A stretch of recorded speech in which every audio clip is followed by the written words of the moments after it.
जय हिंद दोस्तों, मैं नवीन शर्मा आप सभी का स्वागत करता हूं। आशा करता हूं आप सभी एकदम अच्छे हैं, एकदम बेहतरीन हैं। एक बार सारे प्यारे दोस्त बताएंगे आप सब कैसे हैं। उम्मीद करेंगे बहुत शानदार, जबरदस्त और जिंदाबाद होंगे हमेशा की तरह। लेकिन वो आपके कमेंट सेक्शन में एक बार देखना चाहिए कि हाँ आप सब अच्छे हैं। और चाहे जैसे भी थे, मैं आपसे हमेशा एक बात कहता हूं कि अभी कम से कम मुस्कुराइए। और अगर कुछ हालात बदले जाएंगे, अगर आज कुछ खराब है तो एक दिन हम उसको अपनी मेहनत के दम पर बदलेंगे दोस्त। अपने स्मार्ट वर्क से उसको हम बदलेंगे, अपने डेडिकेशन से हम उसको बदलेंगे और वो बदलाव एक दिन जरूर आएगा। चाहे वो हमारी इकोनॉमिक कंडीशन में हो, चाहे हमारी किसी भी ऐसी कंडीशन में जो आज के समय पर हमें सही नहीं लगती, शायद हम उसको सुधार लेंगे। सुधारना आप ही को है। तो आज की कक्षा में उसी एक सुधार के लिए, कॉम्पिटिटिव एग्जाम में आप अपनी साथ एक सीट सिक्योर कर पाए, उसी के लिए आरडब्ल्यू लेके आया था आपके लिए नायक फाउंडेशन बैच, जिसकी कोई फीस नहीं है। साथ ही मंडे टू फ्राइडे की क्लासेस होंगी। जीएस की क्लास आपको हर रोज 1 बजे मिलने वाली है, जिसकी शुरुआत कर रहे हैं हम सब्जेक्ट पॉलिटी से। और आपको पता है कि हमारी महफिल में दिल वाले आते हैं, इसलिए उनकी उनकी क्या बोलते हैं उसको, मौजूदगी के लिए, उनके आगमन के लिए यहाँ हम सबके लिए फूल बिछाए जाते हैं। तो आपका मैं स्वागत करता हूँ। वो फूल बिछा करके मतलब वर्चुअली फ्लावर्स है, ऐसे में समझ लेना कि हमें दिख नहीं रहे हैं वो फूल है कहाँ पर। ठीक है, आप सबका स्वागत है दोस्त। पॉलिटी से हम शुरू कर रहे हैं। मैंने आपको बताया है कि आपको जिसको नहीं पता कि कौन सा सब्जेक्ट कब चलेगा, कैसे चलेगा, उसके लिए मैं पिछले कल जीएस स्ट्रेटजी नायक फाउंडेशन बैच नाम से वीडियो बना चुका था। कैसे नोट्स मिलेंगे, कहां पर नोट्स मिलेंगे, वो सारी चीजें इस क्लास में। वहां बच्चों को परेशानी होना, उसके लिए आपको जीएस स्ट्रेटजी वीडियो देख लेनी है। वहां पर आपके सारे डाउट सॉल्व हो जाएंगे। कौन से टीचर किस सब्जेक्ट को पढ़ाएंगे, कौन सा सब्जेक्ट कब चलेगा, तो लिख लेना जीएस स्ट्रेटजी नायक फाउंडेशन बैच। तो एक वीडियो में आपको इस बैच की पूरी डिटेल्स मिल जाएंगी, कहां कैसे नोट्स मिलेंगे, कैसे पढ़ाई करनी है। तो अभी आते हैं साथी आपके इस पर मुख्य मुद्दे पर, और मुख्य मुद्दा है हमारा पॉलिटी। ठीक है, आज की क्लास में हम समझेंगे संविधान और भारतीय राज्य व्यवस्था क्या है।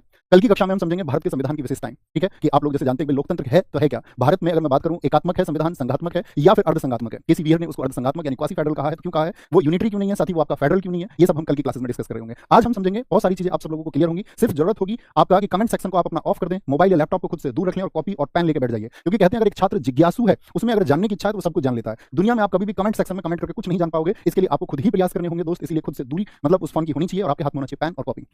दोस्त आप सबसे पहले जो हम यहाँ पे इस नाइक बैच में आपका सब्जेक्ट पूरा करने वाले उनका टाइम आप सब लोगों को पता चल चुका होगा। सुबह 9 बजे राहुल सर के साथ में मैथ्स इंग्लिश याद बताऊंगा, और आज के बाद में फिर टाइम टेबल के बारे में डिस्कशन नहीं होगा।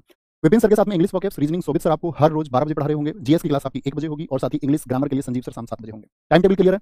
ठीक है, अभी बात कर लेते हैं हम कि हम पॉलिटी में साथी कौन कौन से टॉपिक्स कवर करने वाले हैं। जैसा कि मैंने आपको बताया कि अगर हम पूरी पॉलिटी की बात करें तो इसको हम लगभग आपका 40 टॉपिक्स हमको इसमें कवर करने हैं, जिसके लिए क्लासेस का नंबर होगा 35 टू 45। ठीक है, मतलब 40 क्लासेस एक आप ऑन एंड एवरेज एनालिसिस में अपने में रखिए कि 40 क्लासेस में हम लगभग इसको खत्म करेंगे। 38 क्लासेस में भी हो सकता है 42 क्लासेस भी हो जाए। टॉपिक्स ये रहे आपके सामने। पहला टॉपिक हम पढ़ेंगे ताकि आपको क्लियर विजन रहे कि हम टॉपिक कौन सा पढ़ने वाले हैं। तो कॉन्स्टिट्यूशन एंड पॉलिटी, संविधान और राज्य व्यवस्था। उसके बाद में हम भारत का संवैधानिक विकास, जब हम ये जान लेंगे कि संविधान होता क्या है। उसके बाद में हम जानेंगे कि संविधान बना कैसे। संविधान के बनने के पीछे जब 1600 के चार्टर से लेकर के आपका बीच में जो भी चार्टर आया आपका, चाहे 1773 का रेगुलेटिंग एक्ट हो, चाहे 1784 का आपका फिट्स इंडिया एक्ट हो, या बीच में और अन्य जो सेटलमेंट एक्ट है, उन सबको हम यहाँ पे पढ़ रहे होंगे। भारत के संवैधानिक विकास में साथी हम पढ़ रहे होंगे 1858 के चार्टर को, और इसमें फिर मार्लो मिंटो आपका जो रिफॉर्म्स थे या मॉन्टेग्यू चेम्सफोर्ड रिफॉर्म्स जो थे 1919 के, वहां तक पढ़ेंगे। 1935 आप जानते हैं हमारे संविधान में सबसे ज्यादा रोल 1935 का, सबसे ज्यादा अनुच्छेद कहां से लिए गए हैं, सबसे ज्यादा आर्टिकल्स वो आपका इंडियन गवर्नमेंट एक्ट 1935 से लिए गए हैं। और 1937 में जो साथी आपका प्रोविंशियल इलेक्शंस हुए, उनके क्या रिजल्ट्स थे, उनका भारत के संविधान में क्या महत्व है। फिर हम अगस्त प्रस्ताव आपका, और साथ में आपका क्या बोलेंगे, क्रिप्स मिशन को और कैबिनेट मिशन। इसके बीच में माउंटबेटन योजना या आपका शिमला कॉन्फ्रेंस हुआ, या हम बात करें आपका इसके बीच में आपका वेविल स्कीम आई, तो वो सब क्या थी वो यहाँ पर डिस्कस करेंगे। संविधान सभा का गठन जो हुआ आपका, जैसे मैं आपसे पूछूं जरा बताइए कौन सा क्वेश्चन पूछ लूं। इतनी तुमसे उम्मीद रखूंगा कि तुम छोटी सी चीज जानते होगे कि राज्य व्यवस्था भी कोई होता है, पॉलिटी भी एक सब्जेक्ट होता है। जैसे एक जनरल सा क्वेश्चन है कि संविधान सभा के लिए कितने सदस्य थे, आप जरा मुझे बताएं, तो आप सबका कॉमन आंसर आएगा। लेकिन वो लोग कौन थे, ठीक है, उन लोगों के बारे में भी हम जानेंगे कि क्या विशेषताएं उसकी, किस तरह बना, वहां जो बहस हुई, क्या कॉन्ट्रडिक्शंस हुए, क्या खंडन हुए चीजों को। बाबा साहब भीमराव अम्बेडकर इस बात से नाराज हो गए नेहरू जी से। ठीक है, संविधान सभा की समितियां और उप समितियां, मतलब जो आपका कमिटीज एंड सब कमिटीज। सोर्सेज ऑफ कॉन्स्टिट्यूशन, आप जानते हैं हमारे देश के संविधान को लिखने के लिए लगभग 60 देशों के संविधान का अध्ययन हुआ। मेजरली 10 कंट्रीज से हमने अपने कॉन्स्टिट्यूशन में चीजों को लिया, तो वो सोर्सेज क्या है। ठीक है, वहां पर कैसा आपका सिस्टम है। संविधान की अनुसूचियां पढ़ेंगे, अनुसूची के बाद में संविधान के भागों के बारे में जिक्र करेंगे। फिर हम प्रियम्बल को एकदम विस्तार से पढ़ेंगे, प्रियम्बल के बारे में। ठीक है, प्रस्तावना को। उसके बाद में हम संघ और उसका क्षेत्र आर्टिकल 1 से 4 इसका यहाँ पे हम विस्तार से अध्ययन करेंगे। राज्यों का पुनर्गठन, राज्य किस प्रकार बने हैं हमारे यहाँ। फिर सिटीजनशिप को हम 2 क्लासेस में करेंगे। एक में हम सिटीजनशिप को समझेंगे, एक क्लास में हम सिटीजनशिप अमेंडमेंट जितने भी हुए साथी, मैं बोलूं सिटीजनशिप एक्ट 1955 में बाद में जो आपका 6 अमेंडमेंट हुए, किस तरह से हुए, भारत की नागरिकता किस तरह से प्राप्त की जाती है, नागरिकता को छोड़ा किस तरह से जाता है ना। फिर हम पढ़ेंगे फंडामेंटल राइट्स को, और फंडामेंटल राइट्स के लिए हमारी 2 क्लासेस होंगी, बहुत विस्तार से पढ़ेंगे। डीपीएसपी को हम एक क्लास में क्लियर कर सकते हैं, फंडामेंटल ड्यूटीज को एक क्लास में पढ़ेंगे। राष्ट्रपति प्रेसिडेंट को हम पढ़ेंगे यहाँ पे। फिर हम पावर ऑफ प्रेसिडेंट पढ़ेंगे। उसके बाद में हमारा 23rd टॉपिक होगा वाइस प्रेसिडेंट। फिर हमारा नेक्स्ट टॉपिक होगा PM and ministers of council, attorney general को पढ़ेंगे। उसके बाद में हम पार्लियामेंट को पढ़ेंगे। पार्लियामेंट कैसे काम करती है, उसके जो सत्र होते हैं, वहाँ पे जो कार्रवाई होती है, प्रश्न किस प्रकार से पूछे जाते हैं प्रश्नकाल में। ठीक है, या हम बात करें जिस प्रकार के भी आपको प्रपोजल से प्रस्ताव वहाँ पे होंगे, वो सब क्या होते हैं आपका बिल एंड उनके जो टाइप्स होंगे उनको पढ़ेंगे। फिर हम जुडिशरी को पढ़ेंगे। इंडियन जुडिशरी क्या उसके लेवल है कि भाई 3 लेवल में, मतलब कि उसको बांटा गया है कि आपका सर्वोच्च न्यायालय होगा, उच्च न्यायालय होगा, उसके बाद जिला न्यायालय, किस तरह से उसका वर्गीकरण किया गया कि समाज के ठीक है सबसे निचले हिस्से तक भी उसका लाभ पहुंचाया जा सके। भारत का फिर हम क्या पढ़ेंगे, फिर गवर्नर्स पढ़ेंगे, यानी कि जो राज्य के राज्यपाल होते हैं। फिर स्टेट लेजिस्लेचर की राज्य में जो सरकार बनेगी वो किस क्रम से बनेगी। हाईकोर्ट पढ़ेंगे। उसके बाद में आपका यूनियन स्टेट रिलेशंस पढ़ेंगे, संघ राज्य संबंध आपका। फिर हम स्थानीय स्वशासन को पढ़ेंगे, इसमें आपका नगर पालिका या अगर बात करें नगर पंचायत को पढ़ेंगे। निर्वाचन आयोग पढ़ेंगे। फिर आपका डेलिमिटेशन कमीशन यानी परिसीमन आयोग को हम पढ़ेंगे। संघ लोक सेवा आयोग और आपका जितने भी हमारे पब्लिक सर्विस कमीशन होते हैं उनको पढ़ेंगे। फिर हम ऑफिशियल लैंग्वेज से और जितने भी इंपोर्टेंट कॉन्स्टिट्यूशनल अमेंडमेंट हुए हैं, जितने भी संविधान संशोधन हुए हैं, हम सब करके मुझे बताइए सिलेबस क्लियर है कि क्या चीजें हम पढ़ने वाले हैं। आप देखेंगे बीच में आपका कुछ छोटी चीजें होंगी जो इन्हीं में शामिल हो जाएंगी, जिसका नाम आपको टॉपिक में नहीं मिलेगा, लेकिन उसको हम कवर कर लेंगे। आप क्लियर है, अभी बढ़े अपने सब्जेक्ट की तरफ, तैयार रहेंगे सीखने के लिए जो कुछ सिखाया जाएगा। पहली बात तो ये बता दीजिएगा आप किसी जल्दबाजी में तो नहीं है। कि एक ही दिन में सब कुछ सीख लेना है। इस बात को याद रखना दोस्त कि जब आपका जन्म हुआ तब आप इस दुनिया से अनजान थे। आपने धीरे-धीरे चीज़ों को जाना है। तो आपको वो जो संयम है, जो धैर्य है, अगर मैं बात करूँ वो पेशेंस आपको बनाए रखना होगा कि हम एक क्रमिक तरीके से चीज़ों को सीखेंगे, एक ऑर्डर में चीज़ों को सीखेंगे। हाँ, जब वो सब्जेक्ट खत्म होगा तो उस सब्जेक्ट के खत्म होने के बाद में कॉम्पिटिटिव एग्जाम में बनने वाले क्वेश्चंस या उस विषय को लेकर के जो हमारी समझ है वो विकसित हुई है या नहीं हुई है, ये मेरी जिम्मेदारी है कि आप परीक्षा में बनने वाले प्रश्न और साथ में उस विषय की समझ को आप विकसित कर पाएंगे। उसके लिए जरूरत होगी कि आपका बहुत ध्यान से चीज़ों को सुनना। जैसे कि मैं बात करूँ, अभी आप बहुत सारे लोग लाइव जुड़े हुए हैं, तो दरअसल में ऐसा भी होगा आपसे बाद में भी बच्चे जुड़ेंगे, ठीक है? और बच्चे जुड़ते रहते हैं हमेशा जब ऑनलाइन डिजिटल प्लेटफॉर्म पे क्लासेस होती हैं, तो वो संभव है। लेकिन बाद के बच्चों का एक नुकसान होता है कि वो सोचते हैं कि मैं चीज़ों को जल्दी से कवर कर लूँ। वो 2x लगा लेते हैं। 2x में क्या होता है, बहुत सारी चीज़ों को मिस कर जाते हैं, ठीक है? फिर वो अपने काम की चीज़ें बस ढूँढना चाहते हैं जिसमें भी वो बहुत सारी चीज़ें मिस कर जाते हैं। ये लाइव क्लासेस का फायदा, ये मैं आपको बताना चाह रहा था। बाकी आपकी अपनी सहूलियत होती है। अभी एक बार लिख दीजिए भैया, लेट्स स्टार्ट। अभी शुरू करते हैं, बड़े धीरे से, बिना किसी भाग-दौड़ के, एकदम से संयम के साथ में चीज़ों को समझेंगे। बस उम्मीद आपसे ये करूँगा कि आप चीज़ों को समझ जाएँ। ओके? तो शुरू करेंगे दोस्त आपका। सबसे पहले हम शुरू करते हैं आपका संविधान से। जैसे मैं आपसे पूछूँ, और पहली मेरी रिक्वेस्ट आप सब लोगों से, आपके हाथ पैर जोड़कर जैसे भी आप माने, कमेंट सेक्शन को ऑफ कर दीजिए और आप कॉपी पेन ले लीजिए। हम आप लोग जानते हैं कि आज जानने वाले संविधान और राजव्यवस्था क्या है। ये विषय जब हमारा संविधान है तो मैं आपसे पूछना चाहूँ कि संविधान क्या है? तो हम सबके सामने एक शब्द है संविधान या कॉन्स्टिट्यूशन। इसको अगर मैं बात करता हूँ तो आप कहेंगे संविधान भैया 2 शब्दों से मिलकर बना है। इसका संधि विच्छेद यदि किया जाए तो आप कहेंगे समधन विधान। सम का अर्थ है यहाँ पर समान, समान अर्थात आपका इक्वल, और विधान का अर्थ होता है कानून या कोई भी ऐसा कोड जो कुछ नियमों से बना हो, यानी कि एक लॉ। संविधान का मतलब है किसी भी राष्ट्र में, किसी भी राष्ट्र में वहां के रहने वाले जो नागरिक हैं उन सबके लिए समान कानून हो। जैसे मैं आपसे क्वेश्चन पूछता हूं, हमारे देश में इंटरनेट का जो अधिकार है वो सभी के लिए है, यस और नो? इंटरनेट का अधिकार, आप कहेंगे भैया इसको हम पढ़ते हैं आपका भारत के, जब हम फंडामेंटल राइट्स मौलिक अधिकारों को पढ़ते हैं तो हम देखते हैं कि इंटरनेट का अधिकार जो है वो सभी के लिए है। लेकिन मैं आपसे पूछूं कि आपने देखा होगा कहीं पर यदि दंगे फैल जाते हैं या कोई ऐसी अराजक स्थिति बन गई तो वहां पर उस इंटरनेट को बंद भी कर दिया जाता है या नहीं? आप कहेंगे जी भैया इंटरनेट बंद भी हो जाता है। यानी व्यक्ति के लिए जो इंटरनेट के लिए समान कानून बनाया गया था, जो इक्वल लॉ बनाए थे संविधान ने, उनको भी छीना जा सकता है किन्हीं विशेष परिस्थितियों में। यानी जो समान कानून आपके लिए बनाया गया है, अब जब इंटरनेट का अधिकार आपको मिला तो किसी देश में मान के चलिए 3 व्यक्ति रहते थे, ए बी सी, इन तीनों को इंटरनेट का अधिकार मिला होगा, यस। लेकिन जब अधिकार छीने जाएंगे तो क्या सिर्फ ए के अधिकार छीने जाएंगे या बी और सी के भी अधिकार छीने जाएंगे? तो आप कहेंगे जी भैया बी और सी के अधिकार भी उनसे छीन लिए जाएंगे। यानी यही तो हुआ आपका समान कानून। ऐसा नहीं होगा कि ए और बी का इंटरनेट को सर्फिंग करने का जो अधिकार था, इंटरनेट चलाने का जो उसका अधिकार था, ए एंड बी से तो चिल्लिया और सी को बने रहने दिया। बात क्लियर है? यानी कोई भी कानून होगा वो समान होगा, सभी के लिए होगा, हर एक धर्म के लिए होगा, हर एक वर्ग के लिए होगा, हर एक जाति के लिए होगा, हर एक उपजाति के लिए होगा, मतलब उस नेशन के हर एक व्यक्ति के लिए वो इक्वल होगा। छोटी सी बात है, बात अब इतनी सी नहीं, अभी आपसे क्वेश्चन पूछने होंगे बहुत सारे। तो ये समान कानून की बात तो समझ में आती है, इक्वल लॉ की बात तो समझ में आती है, तो इसकी परिभाषा हम क्या लिखेंगे? यानी अगर मैं बात करूं what will be the definition of constitution, एक परिभाषा आप मुझे बताएं। ठीक है, संविधान की परिभाषा, डेफिनेशन ऑफ कॉन्स्टिट्यूशन। क्या सिर्फ इतना भर लिखने से काम चल जाएगा? समधन विधान, ये तो आप बस उसका एक थोड़ा सा सेंस समझे। डेफिनेशन ऑफ कॉन्स्टिट्यूशन, देखिए दोस्तों, नियमों, कानूनों, नियमों कानूनों का ऐसा संकलन जो एक देश का, एक देश का, किसी देश लिखे तो ज्यादा अच्छा रहेगा, जो किसी देश का शासन चलाने के लिए आवश्यक हो, शासन चलाने के लिए आवश्यक हो। अब इस परिभाषा पर थोड़ा गौर करना। यानी हमने बात की a collection of rule and laws, a collection of rule and laws that are necessary, that are that are necessary for the governance of a country. यानी संविधान जो हमारा कॉन्स्टिट्यूशन है वो कुछ नियमों, कुछ कानूनों का ऐसा संकलन, संकलन का मतलब एक ऐसा समूह होगा जो किसी देश का शासन, ये महत्वपूर्ण टर्म है, इसको समझेंगे एक बार, शासन चलाने के लिए आवश्यक हो। अब मैं आपसे जरा पूछना चाहूं कि शासन से क्या मतलब होता है, गवर्नेंस का क्या मीनिंग होता है? तो आपका सीधा सा अगर एक उत्तर आए जो भी आप समझ पाए तो आप बोलेंगे जी, जैसे हम एक राजा का उदाहरण ले लें। प्राचीन समय में राजा होते थे, उनके अपने विधान होते थे, मतलब उनके अपने लॉ होते थे, और जो विधान उन्होंने बनाया है वो उनकी संपूर्ण जनता के लिए होता था।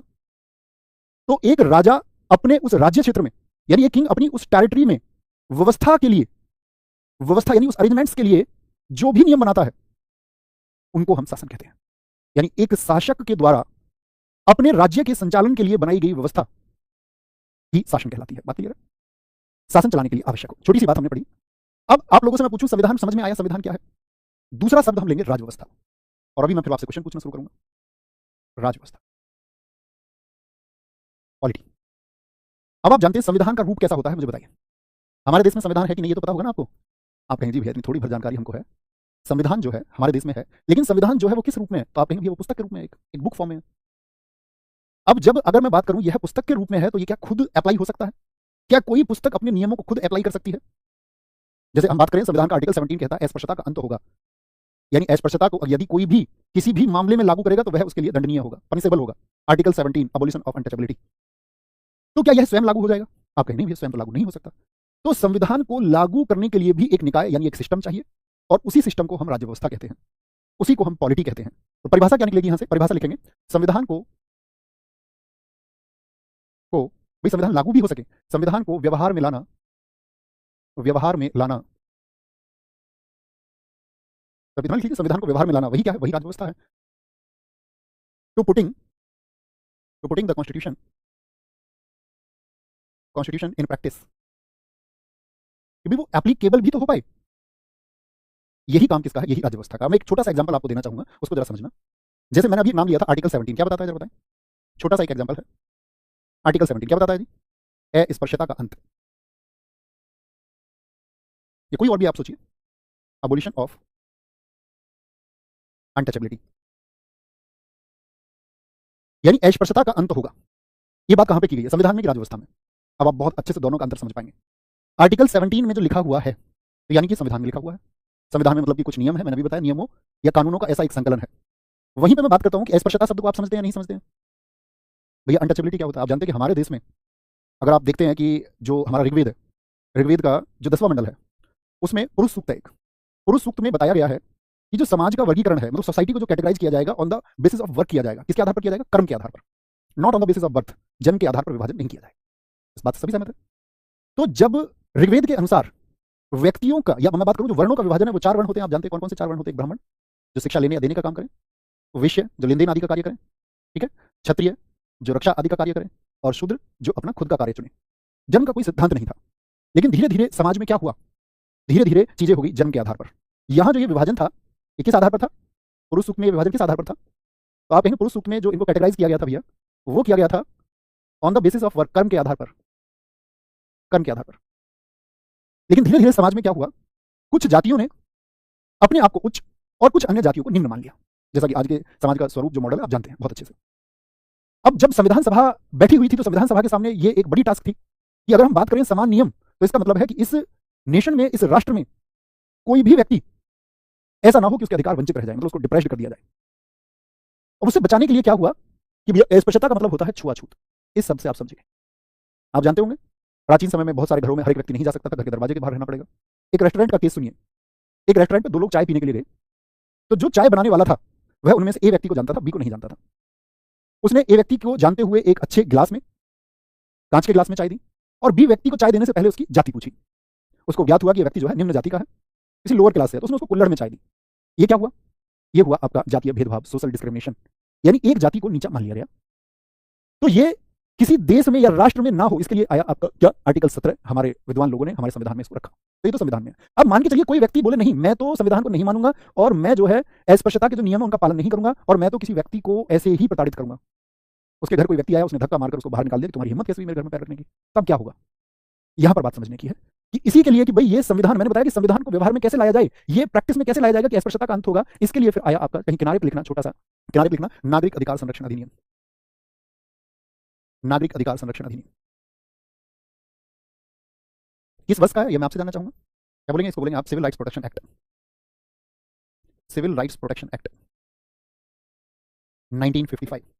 अब इसने ऐसी एक व्यवस्था कर दी कि यदि तुम इसका पालन नहीं करोगे, तो इसने कह दिया कि अस्पृश्यता का अंत अभी आप करें तो कम से कम 1 महीना, कम से कम 1 महीना, और ज्यादा से ज्यादा 6 महीने का एक आपको लाइफ इंप्रिजनमेंट, जैसे एक होता है ना, वो तो होता है जीवन के लिए। यहां पे प्रावधान दिया गया है आपका इंप्रिजनमेंट, सजा का प्रावधान दिया गया कि आपको कम से कम 1 महीने और अधिकतम 6 महीने की सजा हो सकती है, या कम से कम 100 रुपए या अधिकतम 500 रुपए का जुर्माना हो सकता है।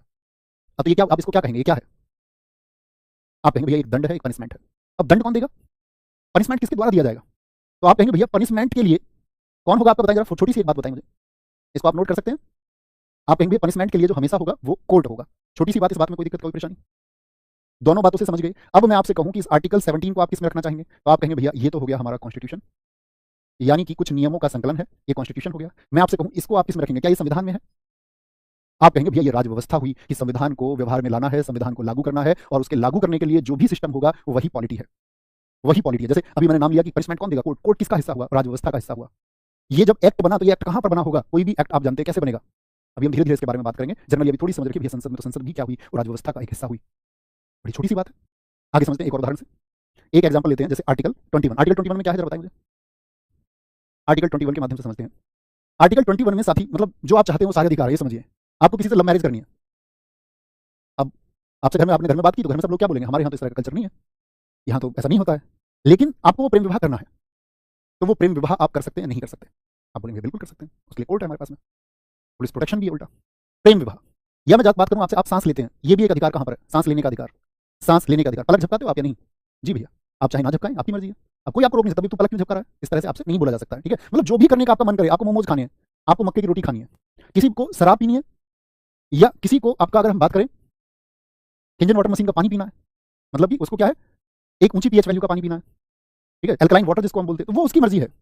क्या आप मुझे बताएं, सोने का अधिकार भी इसमें आता है? Right to sleep, right to sleep, सोने का अधिकार। आप कहें हाँ भैया, तो ये जो सोने का अधिकार है, इसी से समझिए थोड़ी सी। अभी हम आर्टिकल 21 को बहुत विस्तार से नहीं पढ़ रहे हैं, बस मैं आपकी समझ विकसित करना चाहता हूं। तो जो ये सोने का अधिकार है, आप अच्छे से सो रहे हैं, तो कोई आपको उठा लेगा, उस पर मुकदमा दर्ज होगा या नहीं होगा? आप कहेंगे भैया ये तो निर्भर इस बात पर करेगा, मैं अपने घर सोया हुआ हूँ, पिताजी ने मुझे आकर के 2 लात मारी और मुझे उठा दिया, मैं उनको मुकदमा दर्ज कर दूं क्या? सुबह को सोने नहीं देते। कहने का मतलब है कि वो आपके घर का व्यवस्था हुई, वो आपके घर की पॉलिटी है, उसमें क्या रूल्स हैं क्या नहीं है वो आप जानते होंगे, आपको उनका पालन करना होगा। आम जनता के लिए अब आप ऐसा नहीं कि सड़क पर आप लेट जाएंगे, सड़क पर लेट जाएंगे तो गाड़ी आ रही है, फिर आपको यातायात नियमों के तहत उनके यातायात नियमों का उल्लंघन माना जाएगा, यानी नियमों का पालन करते हुए आप बोल रहे हैं मैं तो ऐसे बैंक के गेट पे सो जाता हूँ, लोगों को व्यवधान होगा, तब वहां बैंकिंग एक्ट के तहत उनकी कार्रवाई में बाधा डालने के लिए, उनके ऑपरेशंस में ऑब्स्टेकल्स पैदा करने के लिए, हिंड्रेंस पैदा करने के लिए। ऐसा एक अच्छा सा तुम्हें वाक्य बताता हूँ। बाबा रामदेव रामलीला के मैदान में उनके ऊपर लाठियां बरसाई गई कांग्रेस गवर्नमेंट में, यस और नो? 4 जून 2011, भीड़ रात को सोई हुई थी और आधी रात जाकर के दिल्ली पुलिस ने कार्रवाई कर दी। 4 जून 2011, भीड़ क्या थी यहाँ पे? मतलब महंगाई, भ्रष्टाचार और कांग्रेस के खिलाफ एक आंदोलन चल रहा था, बाबा रामदेव की अगुवाई में था, वो उसके लीडर थे। रामलीला मैदान दिल्ली, रामलीला ग्राउंड दिल्ली। तो यहाँ पे जो भीड़ सोई हुई थी तो पुलिस ने कार्रवाई की, तो वो लोग आराम से लेटे हुए थे, किसी की व्यवस्था को कोई बाधा नहीं डाल रहे थे, सड़क पे सोए हुए नहीं थे, यातायात नियमों को वो बाधित नहीं कर रहे थे। पुलिस की जो ये कार्रवाई है, आप मुझे बताइए उचित है या अनुचित है? आप क्या बोलेंगे, पुलिस ने सही किया या गलत किया? तो पुलिस के सही और गलत की बात नहीं है, सुप्रीम कोर्ट ने डिसीजन दिया, सुप्रीम कोर्ट ने कहा कि सोने का अधिकार व्यक्ति का अधिकार है और आपने उसकी नींद में खलल डाल दी और इसके लिए लोगों को दोषी बनाया गया। तो ये जो व्यवस्था है ये तो पॉलिटी में दे दी, लेकिन इसके बाद में जो इसका पालन नहीं कर रहा था, उन संस्थाओं, इंस्टीट्यूशंस या कोई पर्सनल कोई व्यक्ति है, उसको दंडनीय बनाया जाएगा। बात समझ में आई? यानी संविधान हमको बता रहा है कि कुछ नियम और कानूनों का संकलन होगा, पॉलिटी राजव्यवस्था बताती है कि संविधान को कैसे प्रैक्टिस में लाया जाएगा, संविधान को कैसे व्यवहार में लाया जाएगा। छोटी सी बात है, बात क्लियर? यहां तक की बात में किसी को कोई परेशानी? आप कहेंगे नहीं भैया। अब मैंने आपसे कहा कि भैया जो नागरिक अधिकार संरक्षण अधिनियम या यहां पर जो सुप्रीम कोर्ट ने निर्णय दिया, जो दंड दिया, तो यहां पर एक छोटी सी बात हमको समझनी होगी। राज व्यवस्था को चलाने के लिए, छोटी सी पॉइंट लिखना, राज व्यवस्था को चलाने के लिए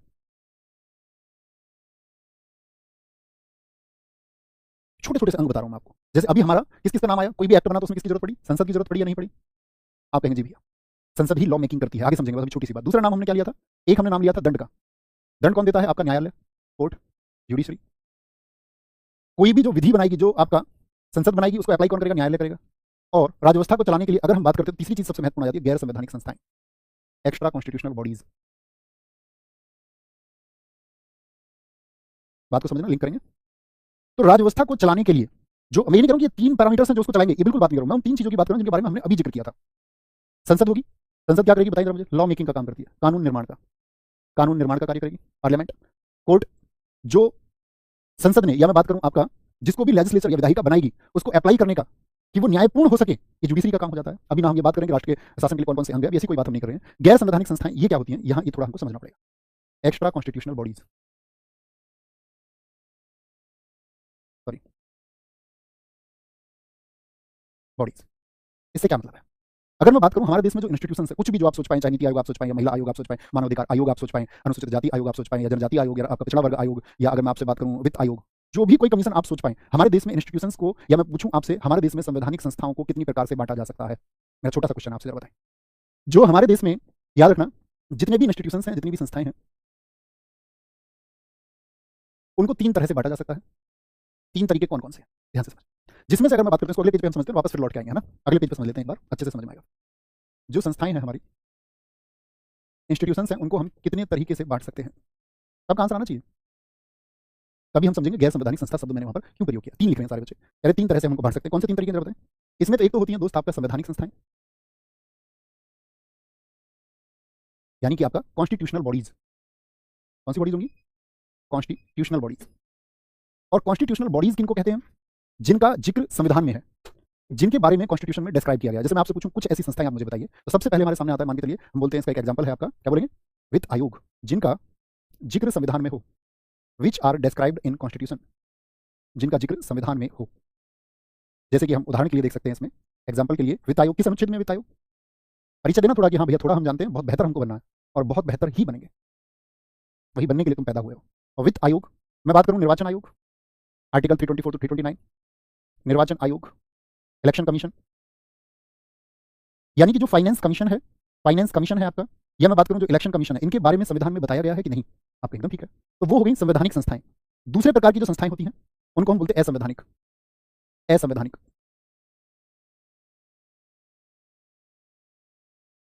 असंवैधानिक का मतलब क्या हो गया? Non constitutional bodies, non constitutional bodies. जैसे संवैधानिक संस्थाओं का जिक्र किसमें है? संविधान में है। असंवैधानिक संस्थाएं कौन सी होती हैं? जो संविधान का उल्लंघन करती हैं, जो संविधान का क्या करेंगी? उल्लंघन, यानी कि संविधान को मानती नहीं है, जो संविधान का उल्लंघन करे।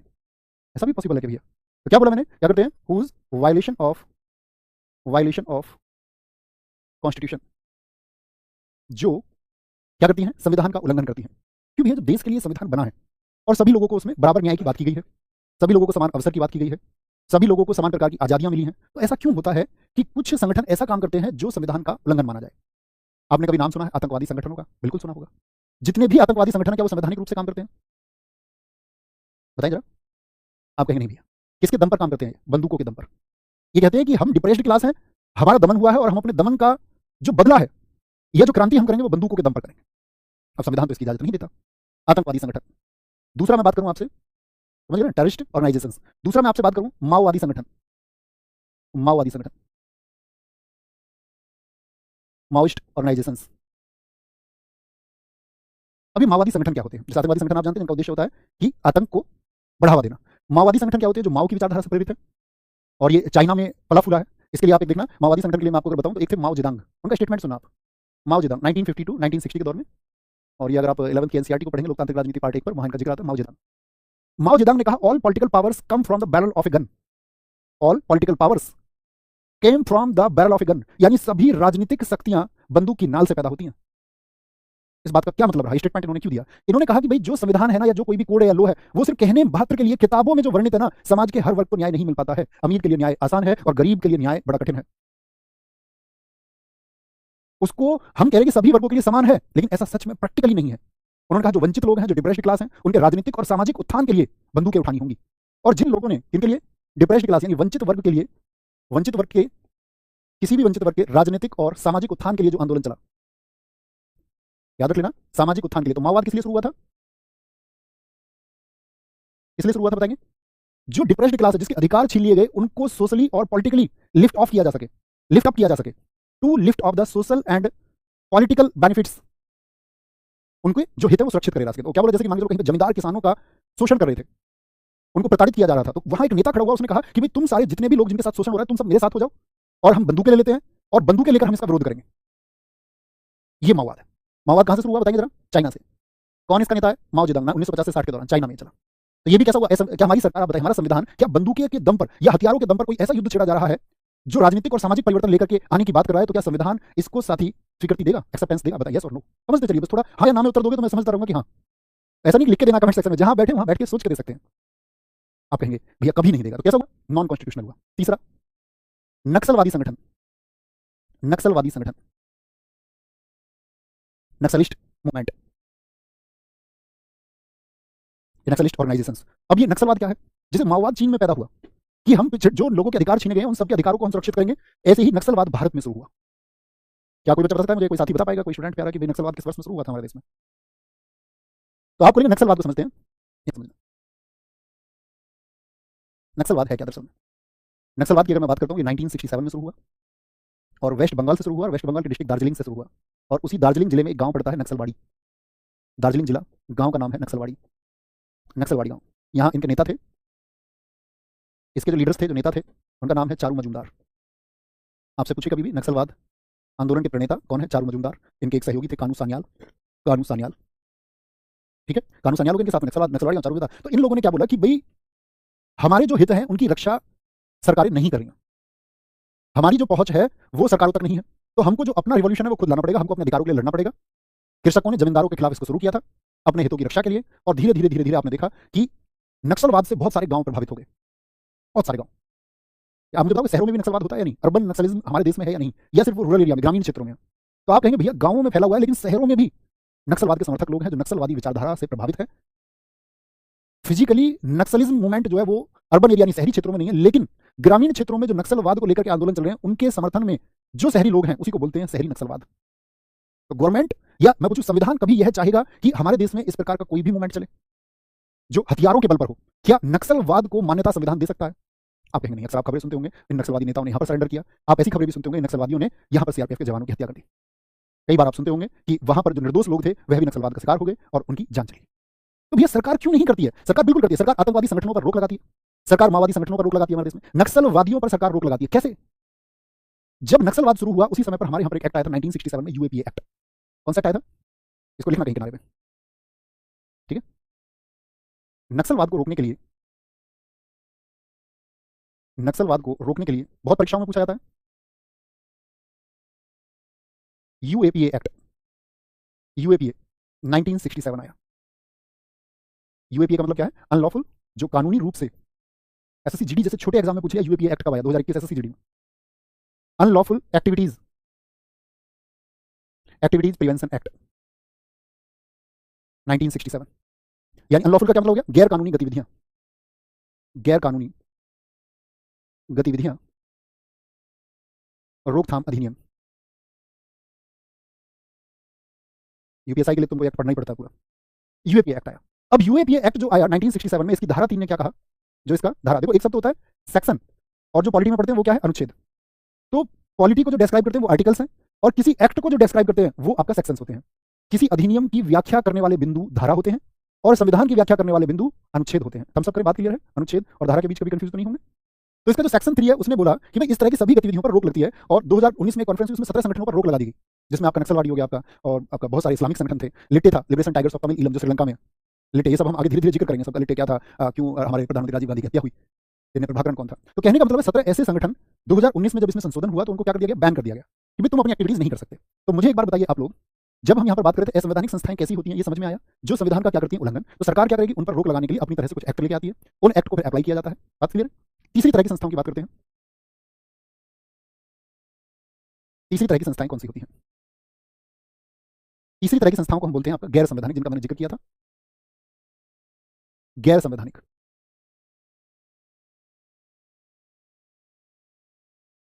इनको हम बोलते हैं एक्स्ट्रा, एक्स्ट्रा कॉन्स्टिट्यूशनल बॉडी। अब इनको समझेंगे, अगर आप क्रम से चीजों को समझेंगे तभी आप विशेष बन पाएंगे, इस बात को याद रख लेना। तो एक्स्ट्रा कॉन्स्टिट्यूशनल बॉडीज कौन सी होती हैं, याद रख लेना। ये क्या होंगी? संविधान में क्या इनका जिक्र होता है? नाम से ही आपको पता चल गया होगा कि गैर संवैधानिक संस्थाएं ऐसी होती हैं संविधान में जिनके बारे में डिस्कस नहीं किया जाता है, संविधान में इनका कोई जिक्र नहीं है, नॉट डिस्कस्ड इन कॉन्स्टिट्यूशन, ठीक है? संविधान में इनका जिक्र नहीं होता है। अच्छा, दूसरी इनकी सबसे बड़ी चीज क्या है? कि संविधान को लागू करने में सहायक होती है। ये सबसे अच्छी डेफिनेशन बनेगी, संविधान को लागू करने में सहायक, यानी helps in apply the constitution. देख सकते हैं छोटी सी बात। अब ये संविधान को लागू करने में सहायक कैसे, ये थोड़ा बताया जाए। देखो, ये दो तरह से होती है। गैर संवैधानिक संस्थाओं का जो गठन होता है ना, इनको जो फॉर्म किया जाएगा, इनका जो एस्टैब्लिशमेंट होगा वो दो तरह से होगा। या तो हमारे जो प्रेसिडेंट है वो मिनिस्टर्स ऑफ काउंसिल की एडवाइस पर, प्रेसिडेंट मंत्रिमंडल की सलाह पर, राष्ट्रपति मिनिस्टर्स ऑफ काउंसिल की एडवाइस पर गैर संवैधानिक संस्थाओं को कैसे करेंगे? President by the advice of council of ministers. क्या ऐसा कभी भारत में हुआ है? हाँ, नीति आयोग बहुत चर्चित उदाहरण है इसका। बताइए नीति आयोग किस वर्ष में बना था? नीति commission, national institute for transforming India 2015। हमने प्लानिंग कमीशन योजना आयोग को जो 1950 में बना था उसको 2015 में डिसॉल्व कर दिया, नीति आयोग बन गया। तो नीति आयोग जो प्रेसिडेंट यानी मंत्रिमंडल की सलाह पर गठन किया जाएगा उसको हम हमेशा बोलेंगे आपका कार्यकारी संस्था, एग्जीक्यूटिव बॉडी। तो नीति आयोग कैसी संस्था है? कार्यकारी संस्था है, एग्जीक्यूटिव बॉडी है। लिखें दोस्त इस बात को, ये कैसी संस्था है? कार्यकारी संस्था। कुछ दोस्त कह रहे हैं भैया व्हाइट उस पर पढ़ाई करो, हम लोग इसके एग्जीक्यूटिव, हम जो है इसके व्हाइट बैकग्राउंड पर पढ़ना। व्हाइट बैकग्राउंड से दोस्त आपकी आंखें खराब हो जाएंगी। एक टीचर का ये ध्येय कभी नहीं होना चाहिए व्हाइट बैकग्राउंड पर बच्चों को पढ़ाए। ब्लैक बैकग्राउंड की पहल मेरी ही पहल है, और इसके लिए मैंने जहां तहां जितने लोगों से बोला जा सका इसके बारे में बात की, मैंने बात की। एक स्टूडेंट, आप फिजिक्स पढ़ते होंगे विवग्योर, आप जानते हैं आंखों के लिए सुग्राही रंग जो है वो या तो छात्र के लिए हरा हो सकता है, पढ़ने के लिए ब्लैक सबसे सही है। इसलिए आपकी कक्षाओं में छोटे ब्लैक बोर्ड होता था, व्हाइट बोर्ड तो लिखने में आसानी, इसलिए टीचर्स लेके आए। नहीं तो आपके लिए क्या होता था? श्याम पट। इसको मैं व्हाइट में कन्वर्ट करा के आपको एप्लीकेशन में जब पीडीएफ मिलेगी तो व्हाइट में कन्वर्ट करा के ही भेजूंगा। हैंड रिटन भेजूंगा, हाथ से लिखवा करके भेजूंगा, जितना सुंदर मैं लिख रहा हूं उससे भी सुंदर तरीके से भेजूंगा, कोई दिक्कत तो नहीं। हमेशा ब्लैक पे पढ़ा करो, आंखें सुरक्षित रहेंगी। पता चले पढ़ते पढ़ते आंखें खराब कर ली तो फिर शिक्षा व्यवस्था क्या अर्थ। तो कैसे गठन होगा? मंत्रिमंडल की सलाह पर, और मंत्रिमंडल की सलाह पर जो बनेंगी संस्थाएं उनको क्या बोलेंगे आप? हमेशा एग्जीक्यूटिव यानी कि कार्यकारी संस्था बोलेंगे। अच्छा, एक गठन होगा, एक होगा जो संसद, संसद जिनके लिए कानून लेके आएगी, और संसद जिनके लिए कानून लेके आएगी उनको हम बोलेंगे सांविधिक संस्था, स्टेचुरी बॉडीज। कैसी संस्थाएं होंगी? सांविधिक होंगी, स्टेचुरी होंगी, स्टेचुरी बॉडीज होंगी। थोड़ा सा अपने पेन को कष्ट देंगे। सांविधिक संस्थाएं, स्टेचुरी बॉडीज कौन कौन सी होती हैं? यानी वे संस्थाएं हुई जिनका संविधान में जिक्र नहीं है लेकिन संविधान को लागू करने में सहायक है। कैसे भैया? जैसे मैं आपसे पूछूं ओबीसी आयोग, क्या उसका संविधान में कहीं जिक्र है? आप कहेंगे जी भैया, तो वो तो संवैधानिक होगी। लेकिन मैं आपसे पूछूं राष्ट्रीय महिला आयोग के लिए कौन सा अनुच्छेद है? नेशनल कमीशन फॉर वुमेन्स के लिए कौन सा आर्टिकल है? आप कहेंगे नहीं भैया, कोई भी आर्टिकल यानी संविधान में जिक्र ही नहीं है। मैं आपसे पूछूं एनएचआरसी के लिए, नेशनल ह्यूमन राइट्स कमीशन के लिए, राष्ट्रीय मानवाधिकार आयोग के लिए कौन सा अनुच्छेद है? क्या कहेंगे आप मुझसे? बताएं फटाफट से। मैं आपसे पूछूं सूचना आयोग जो आपका साथी इन्फॉर्मेशन कमीशन है, सीआईसी बोलते हैं, केंद्रीय सूचना आयोग, सेंट्रल इन्फॉर्मेशन कमीशन, केंद्रीय सूचना आयोग किस अनुच्छेद में? आप कहेंगे भैया यानी संविधान में जिक्र नहीं है लेकिन उनका गठन संसद के द्वारा किया जा सकता है। कुछ निकाय बनाए जा सकते हैं, उनमें एक अध्यक्ष होगा, अन्य सदस्य होंगे। हम सभी कमीशन को पढ़ेंगे, सभी आयोग हम पढ़ेंगे बहुत विस्तार से। तो आप इसके उदाहरण लिख लीजिए। संवैधानिक, यहाँ पे मैं आगे लिख दूं कुछ एग्जांपल, आगे चल सकते हैं? ठीक है, यूपीए हो गया, यहाँ पे नोट करिए स्टेचुरी बॉडीज, बॉडीज, बॉडीज। अरे थोड़ा रिस्पॉन्स तो दो, समझ में आ रही है चीजें या नहीं? कुछ मजा आ रहा है नहीं? जब हम किसी विषय पढ़ाएंगे मजा आना चाहिए। ये तुम सबका स्नेह और प्यार है, ठीक है। मैं आपसे हमेशा कहता हूँ कि मैं ऐसे ही कुछ भी क्यों अनाउंस कर देता हूँ, जब मैं कहीं लिखा देखता हूँ ना उसको नवीन सर इक्वल्स टू इमोशंस, तो वो दुनिया की सबसे बड़ी कमाई लगती है। और मैं ये कहता हूँ तुमसे, हमेशा से कहता हूँ पिछले वर्षों से, इससे बड़ी कमाई कुछ है भी नहीं, वैसे कोई कुछ भी कमा ले। स्टेचुरी बॉडीज, बोलो मजा आया? सांविधिक, और अभी तो कुछ नहीं, अभी तो शुरू किया। सब्जेक्ट जब खत्म होगा मजा तब आएगा।